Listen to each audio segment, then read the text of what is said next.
Hello દોસ્તો, ઘણા customers મને પૂછે છે શું તમારી પાસે ડેમો પીસ ફોન મળશે? એટલે હું તેમને સામો એક સવાલ પૂછું છું, શું થોડા રૂપિયા બચાવવા માટે ડેમો પીસ ફોન ખરીદવો જોઈએ ખરા?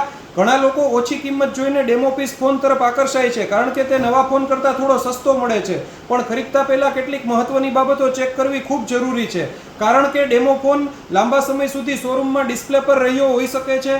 ઘણા લોકોએ ટચ એન્ડ ફીલ કરવા માટે તેને હાથમાં લીધેલો હોઈ શકે છે અને તેની બેટરી તથા ફિઝિકલ કન્ડિશન ઉપર પણ અસર પડી હોઈ શકે છે. એટલે જો તમે ડેમો ફોન ખરીદવા માંગતા હોય તો ખરીદતા પહેલા તેની વોરંટી, ફિઝિકલ કન્ડિશન અને હિસ્ટ્રી વિશે સંપૂર્ણ માહિતી જરૂર મેળવો. અને જો પ્રાઇસનો ફરક બહુ વધારે ના હોય તો મારા મત પ્રમાણે નોન એક્ટિવ પેક નવો ફોન વધુ સારી પસંદગી બની શકે, કારણ કે તેમાં તમને નવી શરૂઆત, સંપૂર્ણ વોરંટી અને વધારે પીસ ઓફ માઇન્ડ મળે છે.